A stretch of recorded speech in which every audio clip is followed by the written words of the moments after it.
অনেকগুলো প্রাইমার আছে, এক্ষুনি যেগুলো তোমাদেরকে বোঝাচ্ছিলাম সেগুলোই আমি তোমাকে একটু ব্রিফলি ডেসক্রাইব করে দিচ্ছি, ঠিক আছে। প্রথমটা হচ্ছে কি হাইড্রেটিং প্রাইমার। হাইড্রেটিং প্রাইমার হচ্ছে কি জেল ফর্মে পাওয়া যায় এবং এটা ওয়াটার বেসড একটা প্রাইমার, যেটা অয়েলি স্কিনের জন্য খুব ভালো হয় এবং সামার সিজনের জন্য খুব ভালো হয়। Best for oily skin and কি সিজন? Summer season. এটা হচ্ছে হাইড্রেটিং প্রাইমার। নেক্সট হচ্ছে কি moisture based primer. Moisture based primer কি যেই প্রাইমারে ময়েশ্চারের প্রপোর্শন অনেক বেশি থাকে এবং এখানে একটা ক্রিমি ফিনিশ আসে। এবং এই ধরনের প্রাইমার কোন স্কিন টাইপে ভালো যাবে তোমরা বলো? ড্রাই স্কিনে এবং উইন্টার সিজনে এই ধরনের প্রাইমার খুব ভালো যাবে। যে সমস্ত স্কিন খুব ডিহাইড্রেটেড, ড্রাই এবং খুব ড্রাই ফ্লেক্স উঠছে, এতটাই ড্রাই, তো সেরকম ধরনের স্কিনে এই ময়েশ্চারাইজিং প্রাইমারটা খুব ভালো যায়। এবং উইন্টার সিজনে অনেক সময় কি হয় দেখবে, নর্মাল স্কিন, যাদের নর্মাল স্কিন থাকে তাদেরও উইন্টার সিজনে ড্রাই হওয়ার প্রবণতা থাকে, তখন আমরা এটা ইউজ করতে পারি। নেক্সট হচ্ছে কি ম্যাটিফাইং প্রাইমার।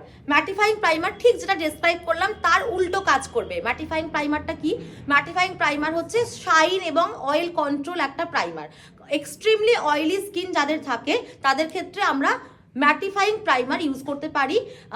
এবং অবশ্যই এটা সামার সিজনের জন্য বেস্ট হবে, কারণ কি অয়েলি স্কিনে সামার সিজনে যখন তুমি কাজ করবে অনেক বেশি অয়েল সিক্রেট হয় এবং কিছুতেই অয়েলটা কন্ট্রোল করা যায় না, একটা স্টিকি একদম চিপচিপা ভাব তৈরি হয়ে যায়।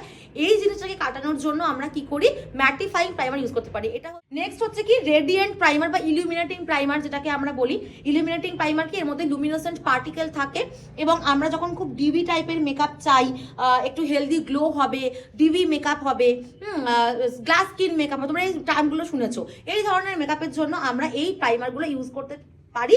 রেডিয়েন্ট প্রাইমার লেখা থাকবে বা ইলুমিনেটিং প্রাইমার লেখা থাকবে, এই ধরনের প্রাইমার যেখানে লুমিনেসেন্ট পার্টিকেল রয়েছে। প্রাইমারের কাজ তো করবেই, তার সঙ্গে সঙ্গে কি করবে, একটা রেডিয়েন্ট এফেক্ট দেবে, একটা গ্লো আসবে, কেমন? আচ্ছা, last one is blur and poor primer. এটার সাথে তোমরা সবাই পরিচিত।